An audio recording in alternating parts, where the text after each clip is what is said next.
Imagine you're looking at a balancing scale with everything you do for other people on one side and everything you do for yourself on the other side. If it isn't balanced, maybe it's time to spend a little more time on you. And therapy is a great place to start. BetterHelp connects you with a licensed therapist online who can help you find that balance and stick to it. Visit BetterHelp.com/positive to get 10% off your first month. That's BetterHelp.com/positive.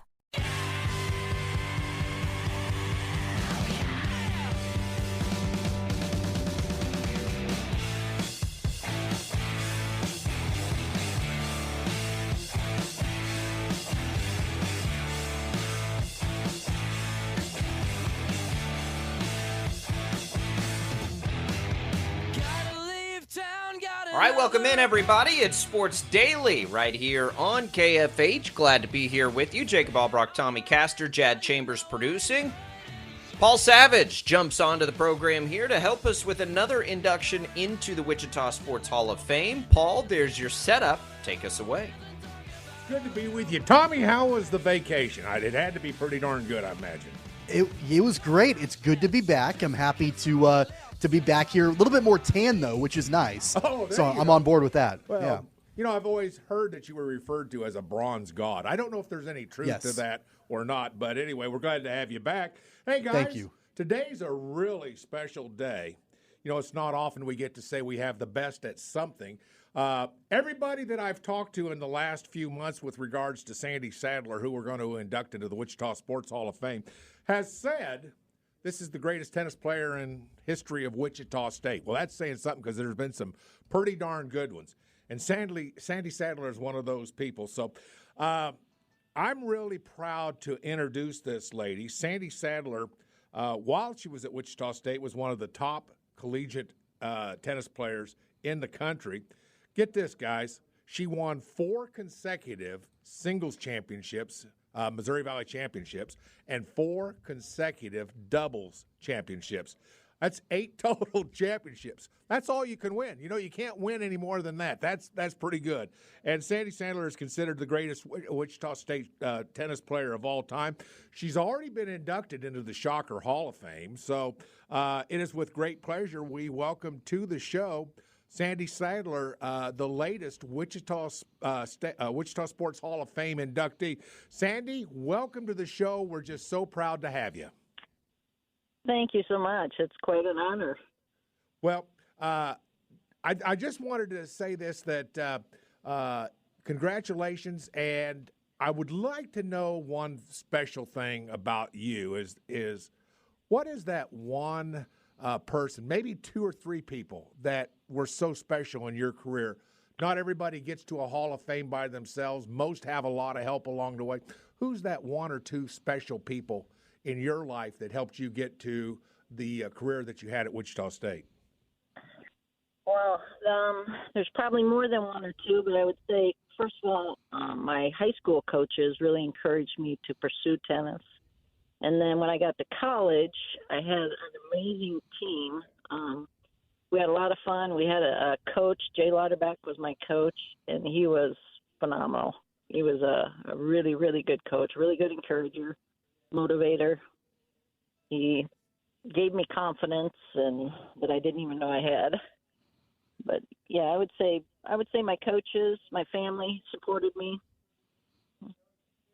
I mean, there's numerous people, but those I would say were the ones that really believed in me and encouraged me to pursue tennis. Sandy, take me back to your college days at Wichita State. What was that like for you, that time that you were there with the Shockers? What was the university like, the city like? What do you remember about those days? Wow, that was a long time ago. I remember, I mean, the community supported us. It seemed like, our team and stuff. And we were a small team, so we were pretty close knit. Jay made it fun for us, and we just had a lot of camaraderie and, I don't know. It went so fast. I think it's been 30 some years and it just really zipped by pretty fast. You know, Sandy, I sometimes wonder because after having talked to so many people about you, what you were capable of, how really great you were, I guess I've just got to ask the question, why not Wimbledon? Why not the U.S. Open? Why not the Australian Open? I mean, I think you had the ability to compete in those. Was there a reason you decided not to pursue tennis after your days at Wichita State in a meaningful way? Well, I guess maybe I didn't have the confidence that other people had in me, maybe, but apparently I did okay. But I just, I would just go out and I would play.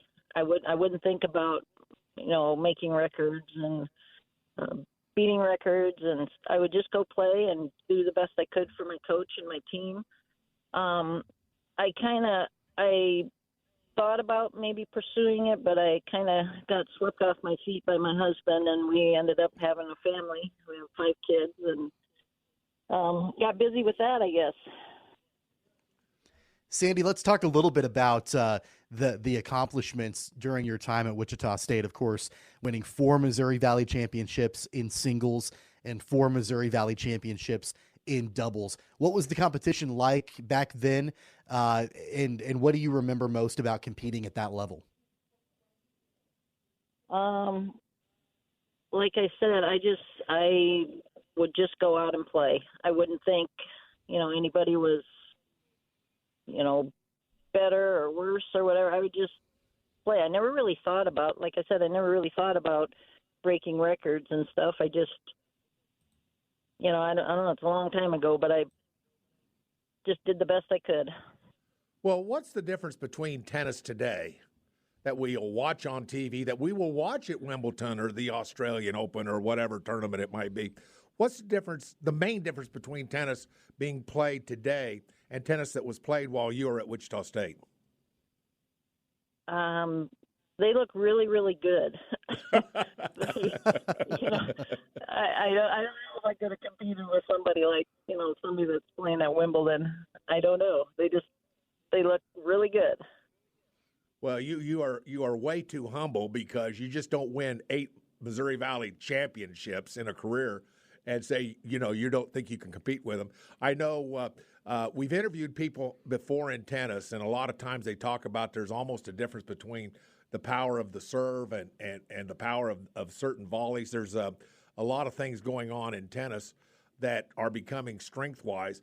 Could strength be one of those things? Are tennis players stronger today? I mean, physically. I mean, like where you could, bench press a couple 100 pounds heavier, stronger than players today. Is it just a stronger, more physical game than it was when you were playing?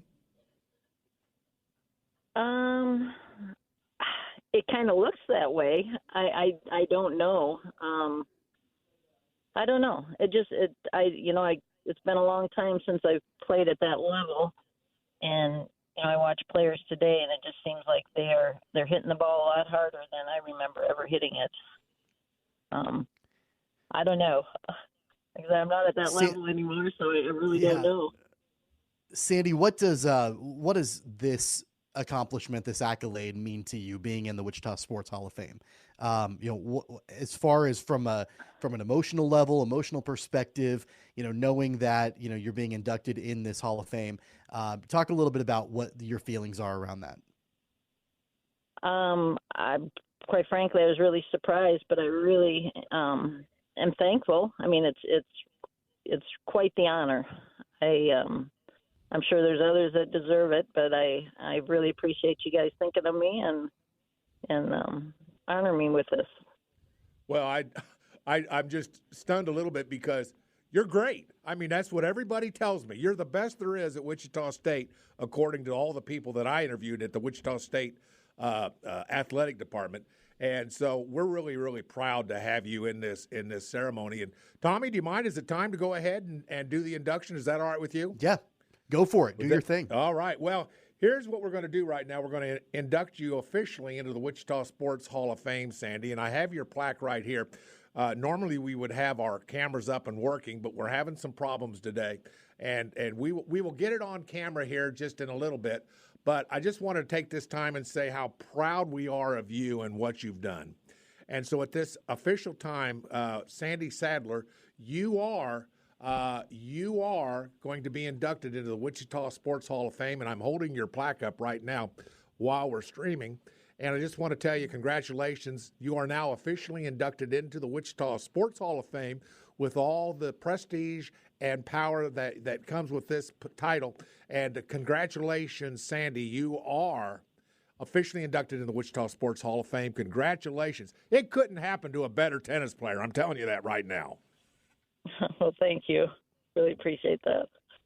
Well, thank you very much. And Sandy, we wish you the best. And Tommy, isn't she something? I mean, man, that's a humble lady. If only you were that humble. You know, that's one trait that I think I could probably learn from Sandy. A little bit of humility there, but no, we of course appreciate, Sandy and her accomplishments at Wichita State, and quite an honor for her to be inducted into the Wichita Sports Hall of Fame. So that's great. I know we've inducted 3 people so far out of the class, Paul. Is that right? Would be correct. Several more, right, that we've got to work our way through. Look, can I preview Thursday's induction? Yes, man, please. I'm excited about this because this guy has a tie-in with KFH, so it's really extra special for me when I get to tell you that on Thursday we're going to induct Dennis Higgins into the Wichita Sports Hall of Fame. Here's a guy who's been broadcasting baseball for almost 30 years. Started with the San Francisco Giants organization, and has worked his way. Is now the play-by-play guy for the Dodgers affiliate in Tulsa. And has worked for 25 years at Butler County as the voice of football and basketball. And it's about time that we induct Dennis Higgins into this Hall of Fame. Should have done it several years ago, Tommy. That's my bad. That's my bad. I should have done that. But anyway, we're making up for it. Thursday, you and I are going to have the privilege of inducting Dennis Higgins into the Wichita Sports Hall of Fame. And he's a friend of mine. But my gosh, 25, 30 years of broadcasting straight baseball? Are you kidding me? And 20 years at Butler County in football and basketball? This guy's been around the block. I'm really excited about it. I know you will be too. Yeah, quite an accolade for Dennis Higgins. And you know what? I remember him broadcasting Wranglers games, back in the day, back when I was a kid, and always tuned into his call of Wranglers games, back then. And so that's great. And the fact that he's, still calling baseball and, working for Butler County Community College and all that, definitely well-deserved. And he's been a voice that's been in people's homes for a long time. You've impressed me. Remembering the Wranglers. He was the voice of the Wranglers for 4 years. Yeah. And you've impressed me. That you remember thank that. You. You know something, every once in a while you hop up and impress me. I don't know how it happens, but boy, I'll tell you what. Sometimes you just I try. Catch me off guard and I go, wow, that Tommy Castor's pretty sharp at times. At times. I wouldn't say it's consistent at all. But it's that old saying, even a stopped clock is right twice a day. I love you, big boy. That's kind of what I see. But hey, I'm looking forward to having Dennis on the show on Thursday to induct him. That's going to be quite an honor. So that's Thursday. Do we know what time we're doing that on Thursday? I believe 10 o'clock, unless something changed. We're flexible. Dennis is flexible. Dennis, of all people, having been in radio all these years, knows what the word flexible in radio means, doesn't he? I mean, so we're good, but I've told him right around 10 o'clock. Okay, well, that sounds good. We're looking forward to having Dennis Higgins to be inducted in the Wichita Sports Hall of Fame with us here on Thursday. Jacob, anything you want to chime in? I think you're back. Anything you want to chime in as we get ready to wrap up this segment? No, you guys handled it well. I had another power surge. I'm telling you, this day is snake bitten for me. Wow. Snake bitten. So, come on now. You know what I would do if it was me? I would settle down and calm down with a nice cup of H2O coffee. That's what I need. I need to get wired right now. Well, that's what I need. Yeah, maybe I need in that thing too. I don't know. I'm about to say, add a little something special to that. The way this day's getting going. Well, all right, guys. Yeah. Well, congratulations on the induction there. We're gonna come back. More Sports Daily. Right after this, we'll have a giveaway when we return as well.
All right, welcome back, everybody. Sports Daily, KFH, Jacob Albrock, Tommy Castor, and now Paul Savage. We got a 3-shot. How about that? On the video stream right now. How about that? There we go. We're making our way through a Tuesday. That's a first. As Paul's inducting on Tuesdays and Thursdays for the next couple of weeks some Hall of Famers. I want to talk to you guys about the Big 12 here. Just continuing to do little things that make a ton of sense. The news yesterday that the Big 12 has been exploring, this according to Sports Illustrated. Big 12 been exploring playing football and men's and women's basketball games in Mexico City and Monterrey, Mexico, with a preferred top 10 men's hoops game between Kansas and Houston going down. I guess Brett Yormark's been... Oop. I think we lost Jacob again. I do. Looks like another power surge from him. I know the big story he's talking about is the I'm glad you're here, Paul, because you and I can discuss this, but the Big 12, Brett Yormark exploring the opportunity to have Big 12 games in Mexico, both football and basketball. Are you on board with that? Do you think that's the right decision? Do you think that it makes sense to have the Big 12 go down to Mexico to play some football and basketball games? Not even close. I memean, there's no way that I would ever entertain taking away commerce from my Big 12 towns. Now, there's some Big 12 conference members who are going to be in big cities. I mean, Cincinnati, Houston. You're going to have some of those. TCU and the Dallas Metroplex, I guess you would say. Fort Worth's big enough, but it's in the Dallas Metroplex. But I'm not for it because you look at little towns like Oklahoma State, Stillwater, KU, Lawrence, K-State, Manhattan, Iowa State. You go up and down the rosters all the way up and down this Big 12 conference. There are people that support these universities, support these athletic departments, who make a living based upon people coming into a city on any particular day or evening for a football or basketball game, and that's part of how they make their living. They support your university, and then you're going to screw them by running them out of their city, whatever city it is, and taking them down to another foreign country. And I don't care what country it would. I don't care if it's Canada. I don't care if it's Mexico. I'm against it because I know who butters my bread, and it's the small independent businessman who financially supports these programs, who makes a living based upon a certain amount of people in the course of a year coming into their college town or their city or wherever it is, and spending money. And to sum it up, no, I wouldn't do it. I think it's hard on the people that are in these cities supporting their teams. No, I wouldn't do it. You're crazy, Paul. Why wouldn't you grow the brand? I would. Why wouldn't you grow the brand? You know something? There's a thing called TV. I think you kind of know what it is. That's how you grow this brand. You don't have to grow it by going. And by the way, what is the ultimate growth goal of going to Canada, going to Mexico, or going somewhere like that? I'm just telling you that I have a lot of respect for the people that support these athletic programs in their town. K-State is just full of those kind of people. And I don't know why I just can't imagine a scenario where I think it would be worth taking away the livelihoods or hurting the livelihoods of the people of my city, of my Manhattan, Kansas, or my Stillwater, Oklahoma. These people are the lifeblood of these athletic programs. I wouldn't do it. It's just me. Now I know we can make an argument why, but does it really grow the brand? I'll tell you what grows the brand is television. Grows the brand. Television, my friend, grows the brand. Well, you act like these games aren't going to be on television. I know that. I know that. Why do you think that the NFL has games overseas every year? Well, because they are wanting to expand to those cities. The NCAA probably won't go to Mexico or Canada. I mean, they might. One of these days, they might. That's a good thought. Maybe they will. What do you think Brett Yormark's goal for the Big 12 is? Money, revenue, eyeballs, all of that. Security. Exposure. Don't forget security, Tommy. Well, I mean, that's all there, right? I mean, like those are all priorities for the Big 12 in a world of conference realignment, and it's a rat race, trying to figure out who's going to be in what conference. I mean, this gives the Big 12 an opportunity to have, I would imagine, to make quite a bit of money and be able to then help those schools make even more money by expanding games in Mexico, I would think. Right. Mexico is crazy about American football, right? Crazy about it. So why not give the people of Mexico an opportunity, if they can't get enough American football as it is, another opportunity to get American football? Basketball, it's like uncharted waters, I would think. Like, you've got a chance now. Yormark is trying to make the Big 12 bigger than a college conference. And we know this. And maybe it's not bigger than that in football, but in basketball, he's trying to reset the entire way we think about how college basketball is viewed. And yeah, playing internationally is a big deal. And let's say it's not just Mexico, but Canada. How many great college players are in Canada? Lots. Lots and lots and lots and lots. You're expanding a recruiting footprint potentially by doing this. You're putting more eyeballs on your product. Oh, by the way, if you make fans in Mexico, they get to watch TV too, and ads can serve them. And all you're doing is trying to put more eyeballs. Brett Yormark's goal with the Big 12 is for the brand to be bigger than college basketball. And I don't know how else he's supposed to keep up with and try to keep the pace of getting swallowed up by these other leagues other than getting as big as humanly possible. And if the next frontier for college athletics is to go into another country, go for it. I think it's a fantastic idea, and it doesn't hurt anything. You lose a home game, but you rotate it through in a series like this where everybody loses an equitable amount of home games, and all you have to do in basketball is schedule a different home game. Maybe instead of playing a neutral site, you go play another home game. Nobody's lost anything in that regard. In football, it's a little bit trickier, but not really. Like, you just add another home game. You don't go play a neutral site or a road game, and you just equal the same number of games. That's not that big a deal if you do it with the right planning in mind. It's all about growing this brand of the Big 12, and he continues to do it in a way we haven't really seen in college athletics, and he's treating it like it's a pro league. And guess what? It is a pro league. Okay. Everybody can say whatever they want to about big-time college sports and amateurism and all this stuff. It is pro sports. And he's treating it like it's pro sports. Right. And I think that's the only way you blaze into the new frontier. Well, I'm not. I'm sorry. Go ahead, Tommy. No, I'm just going to say I'm not for this idea, and I'm not against this idea right now, because as it stands this moment, it's an idea. That's all it is, right? So until there's a plan put in place and we know what the revenue looks like, we know what the member schools that are participating in this series are going to be able to get and how it's going to impact, I'm neutral on it. I'm okay with the fact that they're exploring it, but I want to see what this looks like officially before I'm willing to jump on board and say this is a really good thing for the Big 12. Well, let's see. Jacob, he is strongly for it. I'm strongly against it. And Tommy's wishy-washy. Boy, that just... I'm just going to ride the fence. I'm just going to ride the fence here. That's the way that I mean, look. But I think it's fair. I think it's fair, though, because we don't know what the plan is. Right. So I can't, fully say, yes, this is a great thing for the Big 12, or, no, this is terrible. We don't know that yet. Well, I love you, Tom. I love you, Tom. They're also considering, by the way, long-term, adding baseball and soccer games in Mexico. Now, how popular do you think that's going to be? Well, when we talk about recruiting and everything else. Yeah. Now, Jacob, when you initially, proposed the question to me, you came up with a solution that I might be for.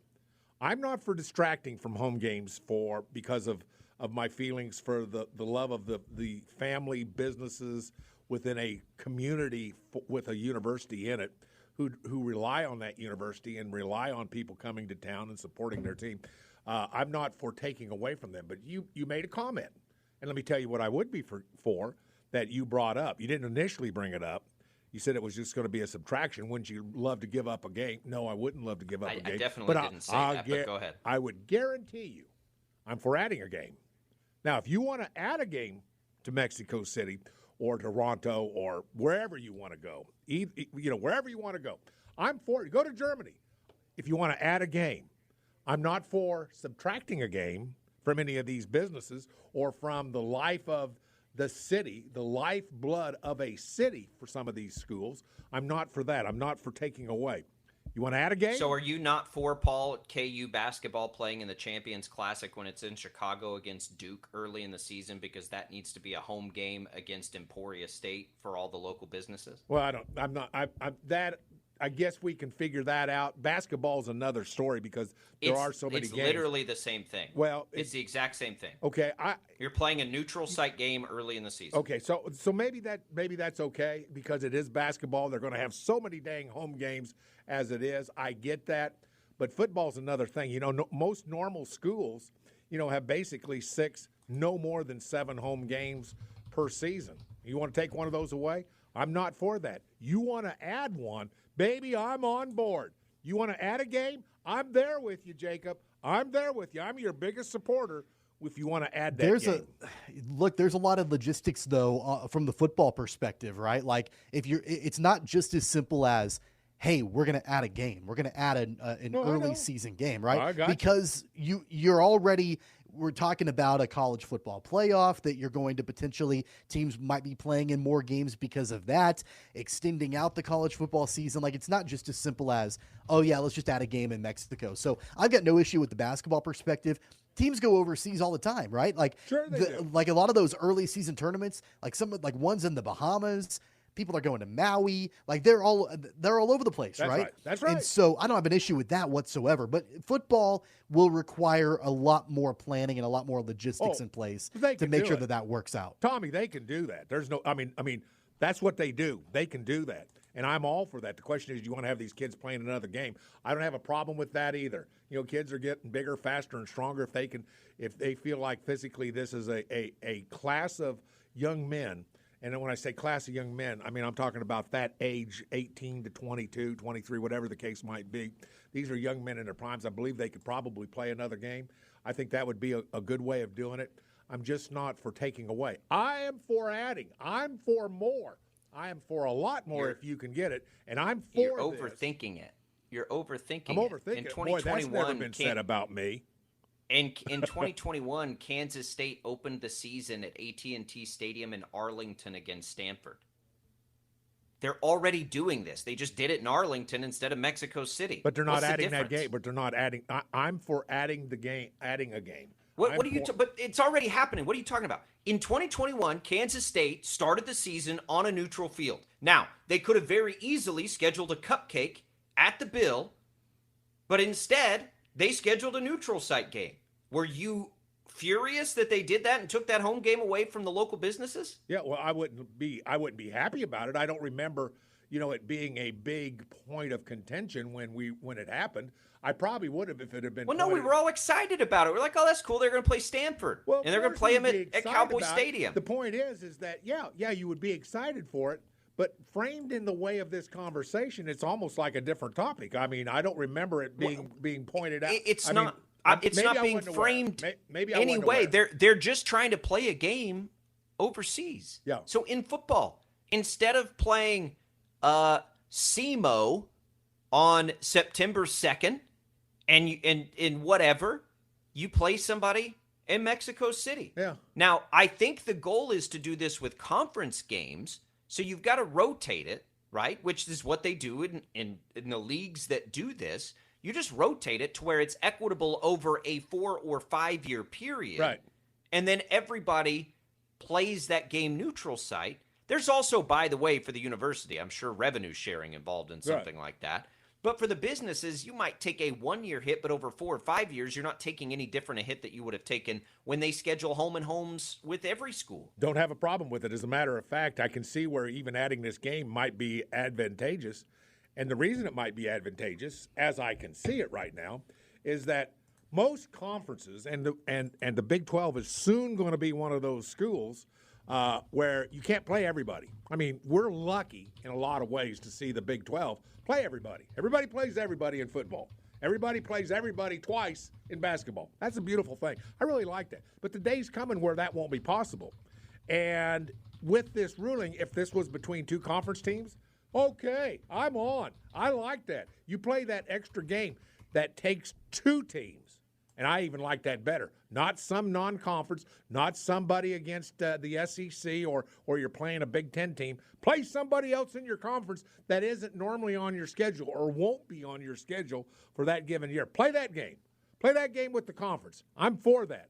So, and even if it doesn't count because it would be an odd number of participation games for a championship to make it even, I get it, but here's the one thing I'm just saying is that you can always expand, make it bigger. You do not need to reduce the size of the pie for people in the world of sports. You increase the size of the pie for people. Don't reduce Adding the games pie. Adding games is something they've tried to avoid as they've tried to do CFP, and there's an academic standpoint to that. I don't know. I wouldn't have a problem adding another game because they play more games at the lower levels of college football. But sure they do. But that may get a little. I don't think it needs to get that complicated. Jason asks us through our YouTube stream right now, how many fans do you think would travel to Mexico City over a neutral site game in Texas? Probably not as many. No. But I think the point is, Jason, that you're not trying to get fans to travel to Mexico. You're trying to let the fans that already exist in Mexico have an opportunity to grow with your league. And if your league can get more eyeballs by early capturing the international audience, then that's going to be a big advantage to the Big 12 because it drives negotiations. When you go to a TV network and you can now say, hey guys, yeah, you want to stream X number of games, you want to put them on TV. Look at the number of people we're going to bring in from Mexico. And look at the number of eyeballs that are on our games internationally. And if you can get a head start on that, and I think this is even bigger than football because football's a little bit different.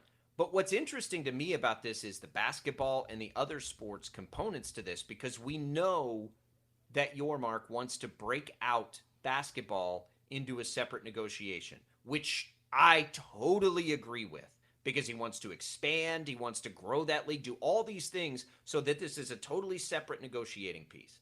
I think that's brilliant, and I think that's what's coming. Mm-hmm.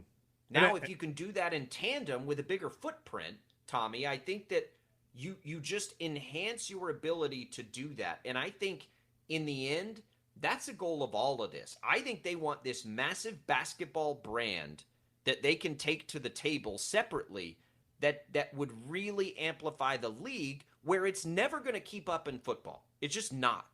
But it can be better in the other sports. And that's how you stay even with the field, Tommy.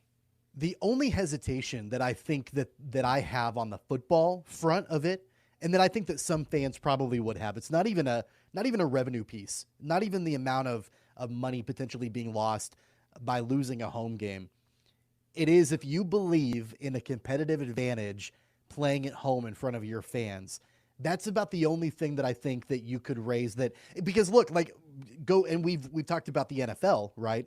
And I've been totally on board with them going and playing games in Mexico. I've been totally on board with them going and playing games in London, and now going to Germany and all of that. I'm fine with it.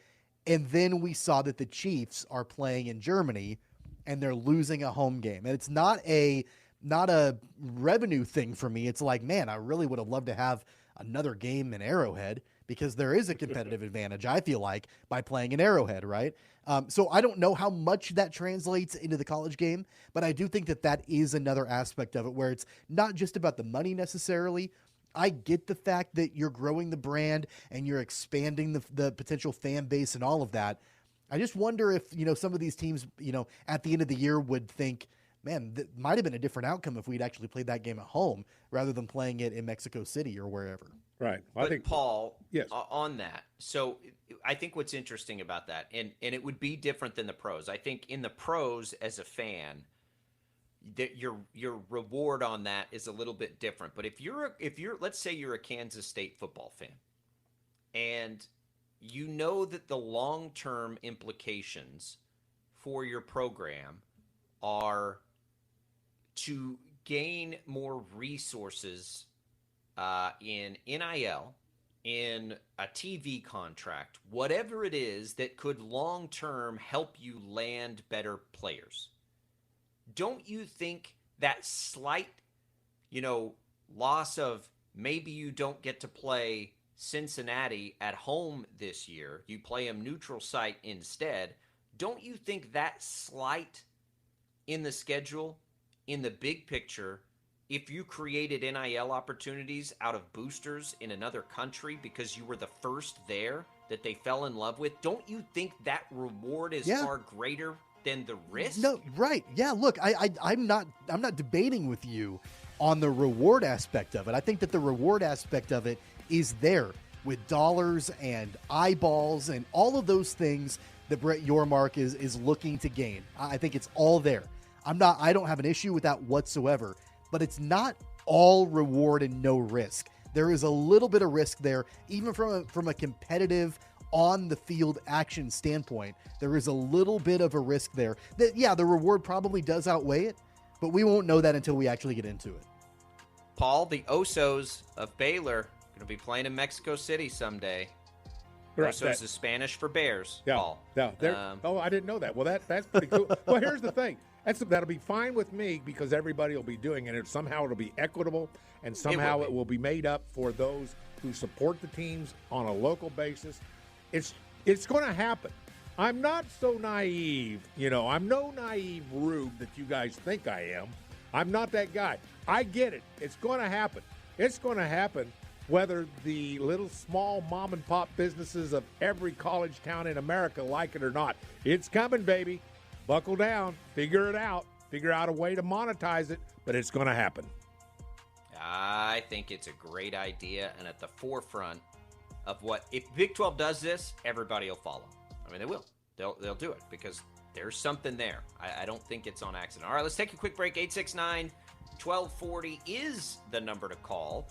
Let's do another giveaway here on our way out, and let's make it a 4-pack of WinSurge vouchers, which, of course, are good for any game that you'd like to go to. That's what's great about these vouchers.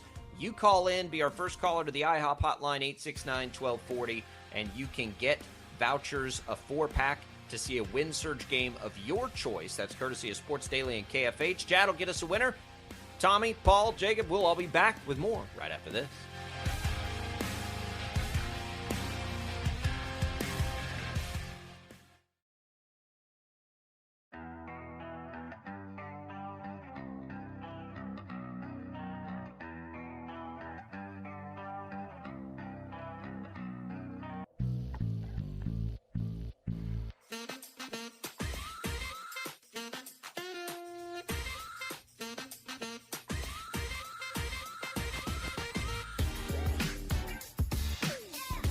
Chad, bring a little funk here to us on Sports Daily as we make our way back. Glad to have everybody on board with us. This Big 12 deal to Mexico, it's gaining a little steam here. Starting to see reports on that everywhere. NFL news, Jordan Love gets an interesting new deal from the Packers. A little, outside the box thinking here. So they've given him a new contract. He's got a chance to make more money than he could have made if they pick up his option. I guess this is a compromise, it sounds like. The team was worried about giving him a whole lot of money when they haven't seen him. But that's not really his fault, right? This is an interesting one. Again, certainly not normal to give a guy who hasn't played at all essentially an option year, an extension or whatever. But Tommy, you sent this over. I guess it's about the right thing to do. It's not Jordan Love's fault he had to wait this long. It's just the situation's fault. Yeah, the Packers didn't really have much choice either. I mean, they need to lock up a quarterback for more than just one season, right? I mean, they don't have Aaron Rodgers anymore. They are fully bought in to Jordan Love. They have been since they drafted him, right? And so the worst possible thing that could happen for the Packers would be if they only had Jordan Love signed through this season, and then one of two things happens. Either he's not good this year or he's really good and he leaves. Like, those are two bad things that could happen with the Packers. They need to have some security in him long-term. Even if this year isn't great for Jordan Love, they need to be fully bought in and committed that this is the guy that they want to ride with long-term. And, I think that them signing him to that extension shows that. Well, Paul, what do you think? Are you okay with giving an extra year basically to a guy they've never seen before? Because I think that if Jordan Love's not good this year, the Packers would be quick to move on from him. Now you're sort of riding with him for 2 years, but do you think he really has a 2-year leash here, Paul? Right. I'm going to answer your question with a question. I'm going to ask both of you guys on a scale of 1 to 10, with 10 being Hall of Fame caliber. Where will Love be as a quarterback in the NFL? Tommy? I don't think there's any way you can answer that. I mean, you just don't know. You have no idea. Got to have an right? answer. Got to give me a number. Give me a number. God, shoot. Again, the Packers have evaluated him high enough to move away from Aaron 5? Rodgers. I was going to say 5 because I don't know. That's what I would say. That's what I would say. Yeah. We don't know. I think you can go higher than that. I think conceivably higher than that is okay. Right. Because, again, the Packers have evaluated him high enough to move away from a Hall of Famer to go to him, right? Yeah. So, I don't know, maybe a 7? Lower is 6.5, very much 7? on the table, too, though. And of course, that's where the risk lies, right? Because, you can look at, it is such a limited, right? Such a limited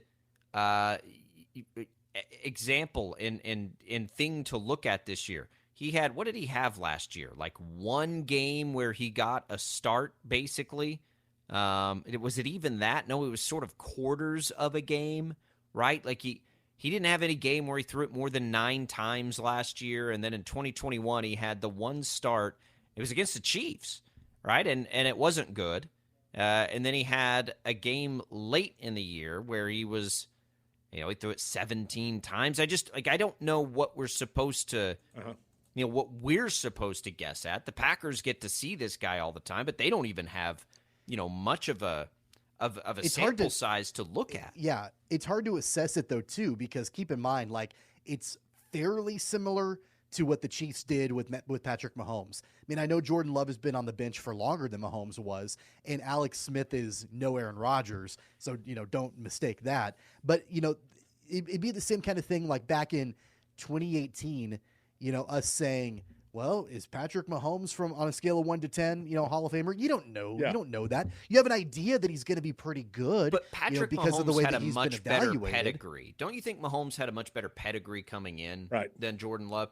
Jordan Love was a bit of a stretch where they took him, which was a part of the curiosity of that pick. He wasn't like nobody was doubting Mahomes was a first-round pick. Love wasn't that kind of prospect. I don't know. I think that it's fine. It's an appropriate – I have no issue with it, with the Packers doing this.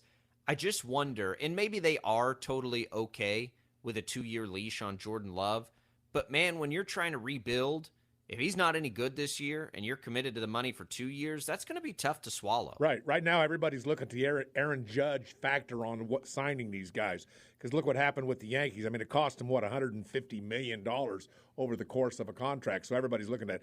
By the way, Patrick Mahomes, I knew he was going to be great. I saw him against K-State drop a 60-yard pass with a dime. It was something like I've never seen before. At that very moment, I thought to myself, this guy's going to be pretty good in the NFL. I remember thinking that, sitting in my leather recliner. Yeah. I remember that like it was yesterday. That's when I knew he was going to go. So I knew he was going to be good. Jalen, I'm not sure if Love's going to be great. I'm not sure. I don't know. That's the problem. We don't know. That's why I said a 5. But they're going to pay him some money now, because let's say he throws. And it's not a lot of money. It's not a ton of money by quarterback standards. But what if he throws for 4,500 yards and well, then they got him for a cheap touchdowns? year. Yeah. Well, then they got him cheap. There you go. But Tommy, the Patrick Mahomes, it was very clear, was taking over for Alex Smith in year 2. Yeah. Jordan Love, it was like, that's right. When is this guy going to take over? Yeah. I don't know what Aaron Rodgers looks fine. What are we doing here? Well, it's clearly the Packers investing in Jordan Love and then not doing anything with him, and now they're saying, well, we kind of have to do that now. We kind of have to see what he's gonna do. My bad, Jordan. Here's a little scratch. Go be awesome. All right, 869-1240. We'll come back. We'll put a bow on it. Tell you what's on tap the rest of the day on Sports Daily.